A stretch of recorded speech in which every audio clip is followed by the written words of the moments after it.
வாங்க வணக்கம். இன்றைக்கி தக்காளி பன்னீர் வச்சு வெரைட்டி ரைஸ் எப்படி செய்கிறதுன்னு பார்க்கலாம்.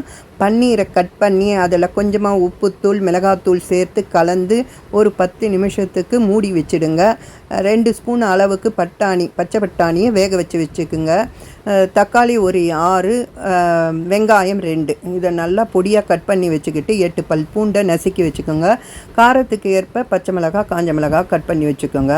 ஒரு வாணலில் 4 ஸ்பூன் எண்ணெய் விட்டு காஞ்சதும் கடுகு, உளுத்தம்பருப்பு, கடலைப்பருப்பு, பட்டை, லவங்கம், சோம்பு, பிரிஞ்சி இலை இதெல்லாம் தாளிச்சிட்டு முதல்ல வெங்காயம், பச்சை மிளகாய், பூண்டு இதெல்லாம் நல்லா வதக்கிட்டு தக்காளியும் கறிவேப்பிலை, கொத்தமல்லி, புதினா, பச்சை பட்டாணியை சேர்த்து நல்லா வதக்கிட்டு அதில் 1/2 டீஸ்பூன் மஞ்சப்பொடி, 1 டீஸ்பூன் தனியா பொடி, 1/2 டீஸ்பூன் காஷ்மீரி மிளகாத்தூள், 1/2 டீஸ்பூன் கரம் மசாலா தூள், 1/2 டீஸ்பூன் குழம்பு மிளகாத்தூள் இதெல்லாம் சேர்த்து நல்லா கலந்து மூடி வச்சுடுங்க.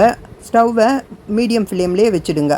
இப்போ ஒரு 5 நிமிஷத்துக்கு அப்புறம் திறந்து நல்லா கிளறி விட்டு எண்ணெய் பிரிஞ்சு வந்ததும் அதில் ஆற வச்சுருக்கிற சாதத்தை கொட்டி கலந்துக்கோங்க. கொஞ்சமாக ஒரு வாணலில் எண்ணெய் விட்டு இந்த பன்னீரெல்லாம் வறுத்து அதில் சேர்த்துக்கோங்க. 2 ஸ்பூன் நெய் விட்டு கலந்துக்கிட்டிங்கன்னா தக்காளி பன்னீர் வெரைட்டி ரைஸ் ரெடி. நீங்களும் உங்கள் வீட்டில் இதே மாதிரி செய்து பார்த்து எப்படி வந்ததுன்னு கமெண்ட்டில் சொல்லுங்கள். சப்ஸ்கிரைப் பண்ணுங்கள், லைக் பண்ணுங்கள், ஷேர் பண்ணுங்கள். தேங்க்ஸ் ஃபார் வாட்சிங்.